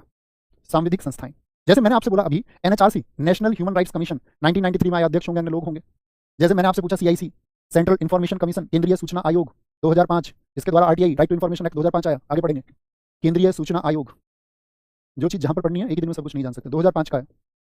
मैं पूछूं national commission for womens, national commission for womens, राष्ट्रीय महिला आयोग, national commission for womens, NCW बोलते हैं इसको, एनसीडब्ल्यू 1990। क्या इन सब का जिक्र संविधान में? आपके नहीं। अब आते वापस, बात समझ में आई? हमारे देश में जो इंस्टीट्यूशंस हैं, जो संस्थाएं हैं, वो कितने प्रकार की होती हैं? एक वो जिनका संविधान में जिक्र है, जिनको आप डायरेक्टली देख पाते हैं प्रत्यक्ष रूप से संविधान में। नॉन कॉन्स्टिट्यूशनल, जो संविधान का विरोध करें, उसका उल्लंघन करें, ठीक है, वायलेशन करें, आपका कॉन्स्टिट्यूशन का आतंकवादी संगठन, माओवादी संगठन हो गया, नक्सलवादी संगठन। तीसरी होती है आपका एक्स्ट्रा कॉन्स्टिट्यूशनल, जो संविधान को लागू करने में सहायक होती है। जैसे मैंने अभी नाम लिया आपसे, भैया ये महिलाओं पर कोई अत्याचार हो रहा है, हमारे संविधान ने कहा कि भैया महिलाओं पर कोई अत्याचार नहीं होना चाहिए, मतलब धर्म, जाति और लिंग के आधार पर कोई भेदभाव नहीं होगा, आर्टिकल 15 कह रहा है इस बात को। तो उसमें लिंग की बात क्या है? लिंग मतलब जेंडर के आधार पर कोई भी वायलेशन नहीं होना चाहिए कि भैया स्त्री तो घरेलू हिंसा का शिकार हो जाएगी, ठीक है। घरेलू हिंसा सब जगह, गांवों में भी, शहरों में भी। तो घरेलू हिंसा को रोकने के लिए या महिलाओं के अधिकारों को सुरक्षित कैसे रखा जाए, उसके लिए पार्लियामेंट को लगा कि भाई एक एक्स्ट्रा कॉन्स्टिट्यूशनल बॉडी जिसका संविधान में जिक्र नहीं है उसका गठन कर लेते हैं, तो हो गया गठन। सूचना के लिए कुछ गठन करना था, मानव अधिकारों के लिए कुछ गठन करना था, मानव के अधिकारों के लिए कि भैया मानव के अधिकार सुरक्षित किए जा सके, ह्यूमन राइट्स को क्या किया जा सके, अधिकारों को सेव किया जा सके। अभी मैं आगे बताऊंगा आपको, इसका एक बड़ा जिक्र आएगा एनसीईआरटी 11th क्लास में, आपको बता रहा लोकतांत्रिक राजनीति आप पढ़ेंगे वहां पर, तो वहां पे असम का एक केस आएगा, उस केस को मैं आपको समझाऊंगा। आपको तब ये बात समझ में आएगी कि एनएचआरसी की जरूरत क्यों पड़ी, ठीक है। चलें आगे। तो आपको मैं अगर छोटी सी बात समझूं, अब आप समझ गए होंगे किसी राज्य व्यवस्था चलाने के लिए संसद के द्वारा बनाए गए नियम, न्यायालय सहयोगी होगा, और इन एक्स्ट्रा कॉन्स्टिट्यूशनल बॉडीज की क्यों जरूरत पड़ी? क्योंकि जो संविधान में नहीं है, तो फिर हमको क्या करना पड़ा? कुछ गैर संवैधानिक संस्थाओं का गठन करना पड़ा। वो दो प्रकार की होती हैं, जो राष्ट्रपति मंत्रिमंडल की सलाह पर, उनको एग्जीक्यूटिव बॉडीज बोलते हैं, कार्यकारी संस्था बोलते हैं। जो संसद में आपका क्या बोलेंगे, संसद में अधिनियम बना के पारित किए जाते हैं, उनको हम बोलते हैं सांविधिक स्टेचुरी बॉडीज। बात क्लियर? ये मैं आपको बताना चाह रहा था। तो संस्थाएं कितनी प्रकार की होगी? तीन प्रकार की संस्थाएं होती हैं। असंवैधानिक जो संगठन होते हैं आपका, उन पर सरकार रोक लगाने के लिए तरह तरह के आपका एक्ट लेके आती है, वो भी संसद में पारित अधिनियम होते हैं। स्टेचुरी बॉडीज क्यों होती हैं? एग्जाम्पल उसके हमने लिख लिए। अब आगे आते हैं, संविधान की आवश्यकता क्या है। संविधान तो हमने समझ लिया, संविधान क्या है, संविधान की आवश्यकता क्या है। What is the need of a constitution? क्या संविधान के बिना देश नहीं चल सकता? आप कहेंगे हमारा देश आजाद हुआ 15 अगस्त 1947 को, और हमारा संविधान कब लागू हुआ? इसके बीच में क्या हमारा कोई संविधान था? क्या इसके बीच में हमारे देश का कोई संविधान था? यस और नो? आप कहेंगे अगर देश चलाने ही की बात है, अभी आपने भैया बताया था अगर किसी भी नेशन को चलाना है तो वहां पे कुछ व्यवस्थाएं, कुछ नियम होने ही चाहिए। जैसे एग्जांपल आप अपनी गली से लीजिए, अपने मोहल्ले से लीजिए। शहर के बच्चे ज्यादा समझ पाएंगे, गांव के बच्चे भी ज्यादा समझ पाएंगे। आप मान के चलिए किसी गली में रहते हैं, शहर की गली में, या आप किसी गांव में रहते हैं। आपके गांव में आप जानते होंगे, ऐसा हो सकता है अलग अलग धर्मों के लोग हों, पॉसिबल है या नहीं है? हाँ पॉसिबल है। धर्म, डिफरेंट रिलीजन्स हो सकते हैं या नहीं? धर्म अलग अलग हो सकते हैं। आप कहेंगे जी भैया। मैं अगर बात करूं उन लोगों के जो व्यवसाय हैं, ऑक्यूपेशंस, वो अलग अलग हो सकते हैं, डिफरेंट हो सकते हैं या नहीं? आप कहेंगे जी भैया। उन लोगों का जो लाइफ स्टाइल है, जो जीवन स्तर है, जो उनके रीति रिवाज है, जो उनके कस्टम्स हैं, कस्टम समझते हैं, जो प्रथाएं हैं, रिचुअल्स है, वो अलग अलग हो सकते हैं या नहीं? आप कहेंगे जी भैया। रहने वाले तो सब एक ही जगह के हैं। ऐसे ही मैं बोलूं गली गांव से देश में भी ऐसा संभव है या नहीं है? अगर हम देश की बात करें, धर्म अलग अलग हो सकते हैं, लोगों के व्यवसाय, जातियां अलग अलग हो सकते हैं, जीवन स्तर अलग हो सकते हैं। तो हमने बनाया एक नियम। नियम क्या है? संविधान। और नियम बना के हमने बोला कि सबको इसका पालन करना होगा। क्या बोला? सबको इसको ऑबे करना है, कोई डिसऑबे नहीं करेगा, सबको पालन करना है, ऐसा एक नियम आ गया। और अगर तुम इसका पालन नहीं करते हो तो तुम्हें क्या मिलेगा? पनिशमेंट मिलेगा, एक दंड मिलेगा। ऐसी एक व्यवस्था की गई।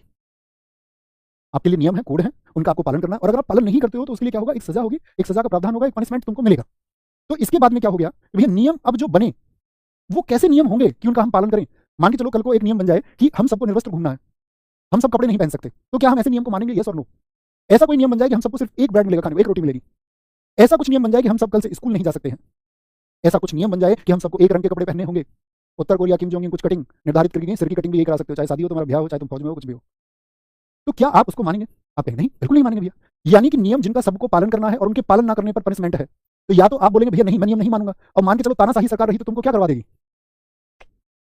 इसके 7.62 mm AK-47 INSAS rifle 5.56 mm, खेल खत्म। तो भैया फिर तो बड़ी गड़बड़ हो जाएगी, इसलिए लोग डरते हैं तानाशाही से। तो तानाशाही से बचना है तो क्या करना है? कुछ नियम ऐसे बन जाए जिनका सबको पालन करना है। अब नियम कौन बनाएगा ऐसे? तो एक तो जो राजतंत्र है, जो मोनार्की है, वहां पर नियम कौन बनाता है? मोनार्की में नियम कौन बनाता है? राजतंत्र में नियम कौन बनाता है? राजा। राजा को राइट्स होते हैं इसके, राजा जैसे चाहे वैसे नियम बनवाए। इसमें किसको अधिकार होते हैं? किंग को। लेकिन जो लोकतंत्र है, जो डेमोक्रेसी है, उसमें नियम कौन बनाता है? तो आप बोलेंगे उसमें लोग नियम बनाते हैं क्या? जैसे हमारे देश में कोई नियम बनता है, मैं और आप बनाते हैं क्या? नहीं, क्योंकि हमारे यहाँ पर लोकतंत्र है। तो लोकतंत्र का मतलब क्या है? कि हम ऐसे लोगों को चुन लें, लोगों के द्वारा चुने गए लोगों का शासन हो, और वो जो लोग चुने जाए वो जनता के हितों का ध्यान रखें। हम लोग तो लॉ बनाते नहीं ना, आपसे कोई पूछता ना मुझसे कोई पूछता। जब देश का संविधान लिखा गया ना आपसे पूछा गया ना मुझसे पूछा गया। हम क्यों पालन कर रहे हैं उसका? क्योंकि उसकी व्याख्या समय समय पर हुई है, जिन अमेंडमेंट्स, जिन संशोधनों की जरूरत पड़ी है वो उसमें हुए हैं। ऐसे ही लोग जो होते हैं ना लोकतंत्र में, लोगों के द्वारा, लोग नहीं, लोगों के द्वारा चुने गए प्रतिनिधि यानी रिप्रेजेंटेटिव्स, सेलेक्टेड और इलेक्टेड बाय पीपल। लोकतंत्र क्या बोलते हैं? अब्राहम लिंकन ने क्या कथन दिया? जनता के द्वारा, जनता के लिए शासन। लेकिन जब आप लोकतंत्र पढ़ेंगे तो आप ये जानेंगे कि दुनिया के सभी लोकतंत्र ऐसे नहीं है जो जनता का ख्याल ही रखते हो। जब हम प्रत्यक्ष लोकतंत्र, डेमोक्रेसी को मैं आपको विस्तार में समझाऊंगा तब आपको समझ में आएगा। तो नियम जो बनेंगे या तो राजा बनाएगा या कौन बनाएगा? लोगों के द्वारा चुने गए प्रतिनिधि बनाएंगे। अब बात समझना, एनसीईआरटी के 4 नियम बता रहा हूं, बड़े छोटे से, लिखना नोट करने की आवश्यकता नहीं है। जो कुछ बड़े एग्जाम देना चाहते हैं उनके लिए है, बाकी एसएससी के लिए नहीं, सिर्फ समझने भर के लिए है। तो नियम बनेंगे, उनका सबको पालन करना है। सब पालन नहीं करेंगे तो क्या होगा? पनिशमेंट होंगे। तो ये किसका काम है? संविधान का है। तो संविधान का पहला काम यह है, इसको देखिए, संविधान का पहला काम यह है कि वह बुनियादी नियमों का ऐसा समूह उपलब्ध कराए जिससे समाज के सदस्यों में एक न्यूनतम समन्वय का मतलब होता है संयोग, जुड़ाव आपस में। अब नियम ऐसा ना हो जाए कि किसी धर्म के लोग अन्य धर्म के लोगों के मुकाबले खुद को कम सुरक्षित महसूस करें। तो नियम कैसे होने चाहिए? जो समन्वय, संयोग को और लोगों के बीच में एक विश्वास बना रहे। तो नियम कैसे होने चाहिए? पहली बात तो जो लोगों के बीच में क्या पैदा करें? एक समन्वय और विश्वास पैदा करें, न्यूनतम, कम से कम। ज्यादा से ज्यादा तो डिपेंड करता है पर्सनल पर, व्यक्ति पर, वो कितना विश्वास करेगा। पहली बात। दूसरी चीज देखिए, संविधान का दूसरा काम यह स्पष्ट करना है कि समाज में निर्णय लेने की, संविधान यह भी तय करता है कि सरकार निर्णय, संविधान का दूसरा काम यह स्पष्ट करना है कि समाज में निर्णय लेने की, ये गलत बात है, यहां तक, निर्णय लेने की शक्ति किसके पास होगी?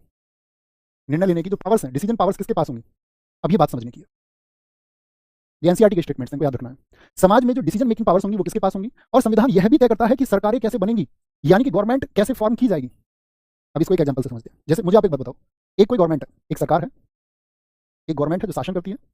उसने बोला कुछ जातियां जो हैं, कुछ कास्ट, उसने रेस्ट्रिक्ट कर दिया इस बात को, व्याख्या की, कुछ जातियां अन्य जातियों की सेवा करेंगी, अन्य जातियों की सेवा करेंगी। मतलब कुछ कास्ट जो है वो सर्व करेंगी अन्य कास्ट को, कोई भी कास्ट हो। क्या किसी भी जाति के लोगों को यह मंजूर होगा? क्या हम यहां पर इक्वल लॉ की बात कर रहे हैं? क्या हमने जो समझा संविधान का अर्थ है समान न्याय, क्या उसकी बात यहां पर हो रही है? आप कहेंगे नहीं, कुछ जातियां अन्य जातियों की सेवा करेंगी, इसमें इक्वल लॉ कहीं भी नहीं है। इक्वल लॉ इसमें कहीं भी नहीं है। यह अन्यायपूर्ण है, अन्याय से भरा हुआ है, इनजस्टिस है एकदम से। तो यानी कि आपने एक सरकार को चुना था। सरकार कौन चुनता है हमारे? अभी मैंने बताया डेमोक्रेसी में लोग चुनते हैं। लेकिन जिन लोगों को आप चुनते हैं क्या वो हमेशा बेहतरीन लोग ही होते हैं? क्या जो सरकार आप बनाते हैं वो हमेशा एक बेहतरीन सरकार होती है? क्या वो सभी लोगों के हितों का बराबर ध्यान रखती है? या वोट बैंक के लिए कई बार कुछ, आपका अगर बात करूं, अनदेखियां की जाती हैं? तो आप कहेंगे जी भैया। तो कोई ऐसा डिसीजन आ जाए तो आप कहेंगे कि आपने सरकार नहीं, एक राक्षस को जन्म दे दिया। अब इस राक्षस से कैसे बचें? कैसे बचो इससे? भाई आप ही ने चुना था, अब आपको पता चला कि आपने जिन लोगों को चुना वो ठीक नहीं है। तो लोकतंत्र की यही तो खूबसूरती है कि एक निश्चित क्रम के बाद में चुनाव होते हैं और जनता के पास वो ताकत होती है और जनता उसका बदला ले सकती है। जनता, लोकतंत्र में गलतियों को सुधारा जा सकता है। एक डेमोक्रेसी में आप रिफॉर्म्स ला सकते हैं। आप बोलेंगे भैया पिछली बार गलती हो गई, इस बार गलती नहीं करेंगे। सर जी मैं थक गई, छुट्टी कर दो। बेटा क्लास में मत आया करो प्लीज। कमजोर बच्चों के लिए क्लास नहीं है ये, उन पिछड़े, या मैं पूछूं, मैं भी बात कर रहा हूं उसी बात की, उन बच्चों के हितों के लिए है कि जो आज तक पेड कोर्स नहीं खरीद पाते थे। और जब गरीबी और लाचारी में हम होते हैं, ऐसा नहीं है, मैं उसका आपको एक सबसे बेहतरीन उदाहरण क्यों देता हूं? मैं आपसे कहता हूं कि कोई आपसे बोले सूट पहने आदमी कि मैं तुम्हारे संघर्ष को समझता हूं, तुमसे झूठ बोलता है। इसको वही समझ सकता है जिसके पिता किसान है, इसको वही समझ सकता है इसके पिता मजदूर हैं, इसको वही समझ सकता है जो निम्न वर्ग, या मैं बात करूं, इसको वही समझ सकता है जो निम्न हालातों के साथ में आगे बढ़ा हो। वहां कमजोरी के लिए पार्थ जगह नहीं है। आपको तो ये बोलना चाहिए गुरुजी रथ क्लास में रुका रहेगा, युद्ध का जब आप बिगुल बजाएंगे तब हम आगे बढ़ेंगे, है ना? मैंने वो सब महसूस किया। हमारे पिताजी किसान, मैं आपको अक्सर बताता हूँ, घर के हालात तुम सब कुछ जानते हो, घर के बारे में सबको मैं बताते आया हूँ, तो मैं समझता हूँ उस बात को। और अभी भी तुम कमजोर हो जाओगे, घंटों पढ़ने से इससे दिक्कत होगी, तो फिर पार्थ बड़ी दिक्कत हो जाएगी जीवन में। लड़ना भाई, फाइट करनी, फाइट। तो आपने जिस राक्षस को जन्म दे दिया उससे कैसे बचें? तो क्या बोलेंगे? तो संविधान का दूसरा काम यह स्पष्ट करना है कि समाज में निर्णय लेने की शक्ति किसके पास होगी? निर्णय लेने की शक्ति किसके पास होती है? संसद के पास होती है। संविधान यह भी तय करता है कि सरकारें कैसे निर्मित होंगी। आपने सरकार तो बना ली, सरकार किसकी बनती है? हम आगे चल के जानेंगे। भैया बहुमत में, मतलब जिसको बहुमत मिल जाता है, मेजोरिटी मिल जाती है, वो सरकार बन जाती है। लेकिन सरकार कैसी बन गई? अब सरकार से कैसे बचा जाए? तो ये संविधान का तीसरा काम है कि वह सरकार पर, संविधान का तीसरा काम यह है कि वह सरकार पर कुछ सीमाएं लगाए। क्या करे? सरकार पे क्या लगेगा? सरकार पर कुछ सीमाएं लगाएं। The third function of the constitution is to impose some limits on the government so that it never violates them. अब सरकार पे भी सीमाएं होंगी। सुप्रीम कोर्ट देखेगा, आपको देगा ना, सरकार को कुछ अपने निर्णय वापस लेने पड़ते हैं। सुप्रीम कोर्ट सरकार को बताता है कि यह न्याय संगत नहीं है, यह है जस्टिस नहीं है, इसको वापस लो। समझ पाए? तो तीसरा काम क्या हो गया? कुछ सीमाएं लगाएं कि उनका उल्लंघन हो। जैसे एक एग्जांपल समझिए, मैं बोलूं हमारे यहाँ कुछ मौलिक अधिकार है, फंडामेंटल राइट्स हैं कुछ। जैसे कैसे पता चलेगा? मौलिक अधिकार स्पष्ट हो जाए, सरकार आपके मौलिक अधिकार को ना छीन पाए, यानी मौलिक अधिकार स्पष्ट होने जरूरी है। तो संविधान ने बोला कि ऐसा करते हैं कि जीवन जीने का अधिकार व्यक्ति को देते हैं, जीवन जीने का अधिकार व्यक्ति का होगा। यस और नो? जी भैया, ये हमारे यहाँ जिक्र है या नहीं है? राइट टू लाइफ हमारे यहाँ है या नहीं है? कहीं भी भ्रमण करने का, आप देश में कहीं भी घूम सकते हो, कहीं भी भ्रमण की आवश्यकता किसी को है, वो उसको पूरी कर पाए। यही याद रख लीजिए, कहीं भी भ्रमण देश की सीमाओं में, विदेश भी जा सकते हैं, सबकी बात करेंगे धीरे धीरे। यानी कि अगर हम बात करें राइट टू लाइफ आपको एक बार मिल गया, और गवर्नमेंट भी जानती है आपके पास राइट टू लाइफ है, या मैं बात करूं आपको कहीं भी भ्रमण, आप जानते होंगे ना article 19(1)(d), move freely through out the territory of India, through out the territory of India, territory of India. तो क्या सरकार, आपको बताना मुझे, कहीं भी भ्रमण करने का नियम आपके लिए लागू हो चुका है, संविधान में इसका जिक्र है, क्या सरकार इसको रोक सकती है या नहीं? उसको पता है कि मैं इसको नहीं रोक सकती। किन्हीं विशेष परिस्थितियों में इनको छीना भी जा सकता है। जैसे इमरजेंसी के दौरान क्या होता है, कौन कौन से आर्टिकल नहीं छीने जाते हैं बताएं जरा। जैसे मैं बात करूं, हमारे यहाँ आप जानते हैं इमरजेंसी, आपातकाल शब्द को जानते हैं? जानेंगे जो नहीं जानते। इमरजेंसी लग जाती है देश में, national emergency article 352, state emergency राज्य आपातकाल आर्टिकल 356, और फाइनेंशियल इमरजेंसी वित्तीय आपातकाल जो देश में एक बार भी नहीं लगा है आर्टिकल 360। राष्ट्रीय आपातकाल देश में 3 बार लगा है, स्टेट इमरजेंसी 125 बार लग चुकी है लगभग, फाइनेंशियल इमरजेंसी एक भी बार नहीं लगी है। तो जो इमरजेंसी के दौरान कौन कौन से आर्टिकल खत्म नहीं होते? आर्टिकल 20 और आर्टिकल 21, ये खत्म होते हैं या नहीं होते? ये बने रहेंगे, बने रहेंगे, बने रहेंगे। ये बात किसने की गई थी? जब हमारा 44th अमेंडमेंट हुआ था 1978 में, देश में से इमरजेंसी हटी थी, उसके बाद में ये अमेंडमेंट हुआ कि आर्टिकल 20 और 21 बने रहेंगे। और इसके लिए जो संशोधन किया गया था वो किया गया था अनुच्छेद 359 में, आर्टिकल 359 में, आर्टिकल 359 में अमेंडमेंट करके इस बात को बोला गया था। तो आप कह रहे हैं अच्छा भैया, गवर्नमेंट को इस बात का ध्यान रखना है कि व्यक्ति के अधिकार ना छिने, इसके लिए नियम बनाने, लेकिन कुछ विशेष इन सर्टेन कंडीशंस, कुछ निश्चित स्थितियों में उनको छीना भी जा सकता है। लेकिन आर्टिकल 20 और 21 बने रहेंगे। आर्टिकल 20 क्या बताता है? कन्विक्शन ऑफ ऑफेंसेस, अपराधों की सिद्धि में संरक्षण की बात करता है। जो 2 सिद्धि में संरक्षण है, जैसे आपने कोई एक अपराध कर दिया, एक अपराध के लिए आपको 2 बार सजा हो सकती है क्या? नहीं भैया, डबल जेपार्डी नहीं होगा, दोहरी सजा नहीं मिलेगी। मैंने आज चोरी की, आज 2 दिसंबर है 2024 को, गवर्नमेंट आपका 15 जनवरी 2025 में कुछ एक्ट लेके आई है, और उसमें आज मैंने अपराध किया, आज मेरी सजा बनती है 4 साल। 2025 में कोई गवर्नमेंट लेकर के आई है, उसमें बोला गया चोरी करने के लिए जो सजा है वो 6 साल, तो मुझे कौन सी सजा होगी? 4 साल या 6 साल वाली? तो इसको क्या बोलेंगे? उस समय के कानूनों के अनुसार ही सजा होगी जब अपराध घटित हुआ है। कभी भी मुझ पे इस बात का सेल्फ इंक्रिमिनेशन बोलते हैं, कभी भी मुझ पे इस बात के लिए दबाव नहीं बनाया जा सकता कि भाई मैं गिरफ्तार किया गया और मैं ही अपने पक्ष में गवाही दूं या साक्ष्य दूं, एविडेंस दूं। मुझे इस बात के लिए प्रेशराइज नहीं किया जा सकता कि मैं उनको कुछ एविडेंस इकट्ठा करके दूं, ये लो भैया ये मुझको चोर साबित कर देंगे। तो ये जो अपराधों के लिए 2 सिद्धि में संरक्षण है, आर्टिकल 20 है, आर्टिकल 21 अभी हमने बात की थी, राइट टू लाइफ, तो ये बने रहेंगे, कोई दिक्कत कोई परेशानी? आर्टिकल 20 और 21 बने रहेंगे। जैसे आर्टिकल 19 से क्या बना रहता है? छीन लेगा आपसे। अब जैसे कहीं भी भ्रमण का अधिकार आर्टिकल 19(1)(d) का है, तो ये बना रहेगा इमरजेंसी में भी। आपसे इस आर्टिकल 19(d) को क्या कर लेगा? बोले भैया इधर को आ जाओ, कहीं भी देश की टेरिटरी में तुम नहीं घूम सकते, अब तुम बंद हो जाओ यहाँ, छीन जाएगा। इतनी सी बात समझ नहीं है, सबने बोला छीन लेगा, इतनी समझ में आ रहा है तुमको? काफी है बात क्लियर है? तीसरा काम समझ गए? मतलब अगर हमने देखा कि सरकार हमने ऐसी चुन ली जो खराब है, सरकार के ऊपर बाउंडेशंस भी हैं, तो भैया क्या होगा? संविधान ही सरकार के ऊपर कुछ सीमाएं लगाएगा, इंपोज करेगा कुछ लिमिट, कि व्यक्ति का अधिकार जो है वो छीने ना और उनका उल्लंघन कभी ना हो। चौथा और अंतिम काम है संविधान का, चौथा काम यह है कि सरकार को जनता की आकांक्षा पूरे करने की क्षमता प्रदान करे ताकि न्यायपूर्ण समाज की स्थापना हो। कैसी सोसाइटी डेवलप करनी है? जो कैसी हो, बोलेंगे ऐसी सोसाइटी होनी चाहिए जो कैसी हो? आपका न्यायपूर्ण समाज हो जैसा। ठीक है, कैसा होगा आपका? न्यायपूर्ण समाज, यानी कि एक जस्टिंग सोसाइटी होनी चाहिए। इसको एग्जांपल से समझिए जरा, एक बात लिखें। जैसे इंडोनेशिया का मैं तुम्हें बताता हूँ, इंडोनेशिया का जो संविधान बना, तो इंडोनेशिया के संविधान में ये कहा गया कि सरकार जो है ना, गरीब और अनाथ बच्चों की शिक्षा और व्यवस्थाएं करेगी। तो जितने भी गरीब लोग हैं या जितने भी अनाथ है वो सरकार की जिम्मेदारी होंगे। इंडोनेशिया के संविधान में ये बात कह दी गई। भारत का संविधान कह रहा है कि समाज कैसा होना चाहिए? न्यायपूर्ण।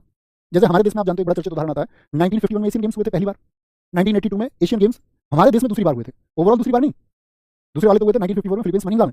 1982 के भारत में होने वाले दूसरे एशियन गेम्स थे। तो 1982 के एशियन गेम्स में क्या हुआ था? 1982 के एशियन गेम्स में क्या हुआ था कि यहाँ पर जो भी आपका स्टेडियम बने तो वहाँ के लिए मजदूर हायर किए गए, और ठेकेदारों को ये कॉन्ट्रैक्ट दे दिया गया। ठेकेदारों को कुछ कॉन्ट्रैक्टर्स लिए उन्होंने और उनसे बोला कि ये काम कराने, तो मजदूरों से काम हुआ। 1982 के एशियन गेम्स भी हो गए। बाद में पता चलता है कि जो मजदूर थे ना, इनके साथ न्याय नहीं हुआ, इनको बहुत कम वेजेस मिले, कम वेतन दिया गया, कम सैलरी दी गई। ठीक है, लेस वेजेस पे इनको काम कराया गया। न्यूनतम मजदूरी जितनी देनी चाहिए, आप धीरे पड़ेगा कि न्यूनतम मजदूरी अधिनियम, उसका जिक्र हम आगे करेंगे, तो वो न्यूनतम वेजेस इसको नहीं मिले। तो ये व्यक्ति कहाँ जाएंगे? भाई हमको तो भैया ये नहीं मिला वेतन, तो ये कहाँ जाएंगे? आप बोलोगे ये सब गए कहाँ पर? ये सब गए कोर्ट, और कोर्ट ने यहाँ पर एक निर्णय सुनाया। कोर्ट ने बोला कि ये जितने भी मजदूर हैं यहाँ पर, इनके साथ जो है ज्यादती हुई है, जस्टिस नहीं हुआ है, इन सब की सैलरी इनको दी जाए और वो ठेकेदारों से वसूली जाए। हो गया जस्टिस। इस व्यक्तियों ने क्या यहाँ पर मतलब आपका करप्शन का प्रयास भी किया, लेकिन करप्शन के खिलाफ भी कोर्ट ने नोटिस दे दिया। तो कैसा समाज हो गया आपका? ऐसा समाज होना चाहिए न्यायपूर्ण समाज। एक और उदाहरण जो मैं आपको बता रहा था, मचल लालू, बहुत चर्चित केस है इंडिया का, मचल लालू, असम का था, 23 वर्ष, 23 वर्ष का था, ठीक है। 1951 में इसको हिरासत में ले लिया गया। तो 1951 में जब इसको हिरासत में लिया गया, समझना अपनी बात को, मैं क्या टिप्पणी करना चाहूंगा। तो होता यह है कि इस व्यक्ति को जेल में डाल दिया गया। मुकदमा क्या था भैया? मुकदमा था सामान्य मारपीट का। जब आप आईपीसी इंडियन पेनल कोड को पढ़ते हैं, इंडियन पेनल कोड 1860 जो आपका 1862 में लागू हुआ, तो अभी तो वो बीएनएस हो गया, भारतीय न्याय संहिता, ठीक है। तो उसमें क्या होता था, उस समय आपका होता था सेक्शन 323। मुझे इस वजह से ध्यान है, वो मैं पढ़ा था उस टाइम पे आईपीसी यूपीएसआई के लिए। तो 323 मारपीट, फिर उसमें बहुत सारी कैटेगरी, 325 328 भी है कि गंभीर चोटें आ गई। तो उस पर 323 का एक मुकदमा था, यानी कि सामान्य मारपीट का। कितने दिन जेल रह सकता है बताओ, कितने दिन जेल में रखा जाए इसको? ये जो प्रावधान है उसके अनुरूप रखा जाए, ऐसा थोड़ी। ये व्यक्ति जेल में पड़ा रहा, इसकी सुनवाई के लिए खुद आपका जो जिला प्रशासन है, जिला प्रशासन में भी जो जेल प्रशासन था, जेल प्रशासन ने भी चिट्ठियां लिखी कि ये आदमी यहाँ जेल में पड़ा हुआ है, इसकी कोई सुनवाई करने नहीं आता, गरीब व्यक्ति, इसकी सुनवाई तो कर लो। भाई साहब, 2005 में रिहा हुआ, कितने साल जेल में रहा? यहाँ पर भी मानवाधिकार संगठनों को इसके बारे में पता चल गया, ह्यूमन राइट्स कमीशन को, उनके लोगों ने इसकी पैरवी की, 2005 में रिहा हुआ। 2005 कितने साल कैद है बताओ? 54 ईयर्स। एक गरीब व्यक्ति था, जेल में 54 वर्षों तक पिसता रहा, ह्यूमन राइट्स कमीशन को इसकी याद ही नहीं आती, तो शायद पूरा जीवन वहीं खत्म हो जाता। तो अगर मैं पूछूं कि न्याय क्या सभी वर्गों के लिए समान है, क्या ये प्रैक्टिकल है? जैसे माओ जेदांग का स्टेटमेंट मैंने आपको बताया था कि ये सिर्फ दिखावा है, आप ये कहेंगे भैया हाँ, ऐसा प्रैक्टिकली हमने देखा है कि गरीब व्यक्ति को न्याय मिलने में बहुत देरी होती है, और जो अमीर वर्ग है उसको न्याय में ज्यादा सहूलियत होती है। उसी का ये केस है मचल लालू असम का, याद रख लेना। कोई दिक्कत? संविधान की बात समझ में आई? बात क्लियर है? क्लास को कंटिन्यू कर दिया जाए या कल की क्लास में समझा जाए? अब एकदम सारे बोलेंगे भैया कल कल कल कल कल। अब जो संविधान की हम बात कर रहे हैं, एक छोटी सी लाइन लिख लो बस। ज्यादातर देशों का संविधान लिखित होता है, और कल की क्लास में मैं आपको बताऊंगा कि भैया संविधान हमारा कैसा है, उसकी विशेषताएं क्या है। ज्यादातर संविधान लिखित होते हैं, अनलिखित भी होते हैं। अलिखित, अनरिटन, किन किन देशों का अनरिटन है? भारत का संविधान लिखा गया तो कैसे लिखा गया? हाँ, बोले आज कराओ, आज कराओ, कुछ कह रहे कल कंटिन्यू। ये वो वाले जिन्होंने ये बात सुनी ना कि कल के लिए मना करेंगे। मैंने आपको बोला मैक्स टाइमिंग 1.5 आवर रहेगी, हमको बहुत लंबा सुनना, एक ही दिन में एक कक्षा हमको नहीं करनी है, हमको बहुत लंबी जर्नी तय करनी है दोस्त। 6 महीने को छोटा समय नहीं होता, 6-7-8 महीने को बड़ा समय होता है। लेकिन मैं आपसे प्रॉमिस करता हूँ कि आपकी जो भी जरूरतें होंगी या जो भी महत्वाकांक्षाएं आपकी होंगी, उन पर मैं खड़ा उतरूंगा, ठीक है। टीम खड़ा उतरेगी, बस आप जो अपना प्रीसियस टाइम हमें दे रहे हैं, यही हमारे लिए प्राइस है, यही हमारे लिए बहुत बड़ी कीमत है। आप सब लोगों का जो प्यार है, ये बहुमूल्य है, और इसमें कोई दोराई नहीं है। इसके लिए कोई उसे किसी और परिप्रेक्ष्य से देखे तो गलत होगा। इसके लिए लोग तरसते हैं प्यार कमाने के लिए। तो मिलते रहेंगे ऐसे, किसी दिन 1 घंटा, किसी दिन 1.5 घंटा, बस ये कि माइंड में 2 घंटे का टाइम स्पेस खाली रखो, 1 से 3, ठीक है। ये स्पेस खाली रखना है, और चीज़ों को कल रिवाइज करके आना है, एक बार 5-5 मिनट हर रोज रिवाइज करके आएंगे। पीडीएफ के लिए मैं आपको बता चुका, जीएस स्ट्रेटजी की मेरी वीडियो देख लीजिए, एप्लीकेशन पर ये पीडीएफ मिल जाएगी। आरडब्ल्यूए कल नहीं बताऊँ, आज ही बता रहा हूँ। रोजगार वेतन की एप्लीकेशन जिनके पास नहीं है, इसको डाउनलोड करो, उसमें जाओ, एक फोल्डर आएगा आरडब्ल्यूए एसएससी। आरडब्ल्यूए एसएससी में जैसे ही जाओगे तो पीडीएफ नोट्स पर जाना, और पीडीएफ नोट्स में जैसे ही जाओगे तो आरडब्ल्यूए नाम से नायक बैच दिख जाएगा। और नायक का मतलब you will be a hero, you will be a hero. लड़कियां भी हीरोइन नहीं, बोले नायक बनेंगे भैया, हम नायिका नहीं बनना, नायक बनेंगे हम भी। घर की स्थितियों को जो संभाले वही नायक है। उसमें हम पॉलिटी को पढ़ रहे हैं तो हम लिंग का अंतर तो बिल्कुल नहीं करेंगे, तब नायक है, ठीक है। नायक बैच नाम से आपको पीडीएफ मिल जाएंगी, इसकी हैंड रिटन पीडीएफ भी आपको मिल जाएगी, ठीक है। हैंड रिटन पीडीएफ में अच्छे से मिलेगी, दोनों लैंग्वेज में ना, बाइलिंगुअल मिलेगी, बाइलिंगुअल, ओके। यही उम्मीद होंगी ना आपको, बोर्ड पीडीएफ भी आपको मिल जाएगी, यही मैं आपके लिए कर सकता हूँ, ओके। कोई दिक्कत, कोई परेशानी? मिलेंगे कल रिवीजन के साथ में, okay. Bye bye, take care. उससे पहले छोटा सा समझाओ, आज की क्लास के लिए 2 वर्ड्स लिख देना, क्योंकि पहली जर्नी है, हमारी शुरुआत है। आप सबका प्यार ही इसमें बनाए रखेगा, तो वो कमेंट करके जरूर बताएं कक्षा कैसी लगी, और बस आगे बढ़ते रहें, बहुत मजा आने वाला है। थैंक यू, नमस्ते।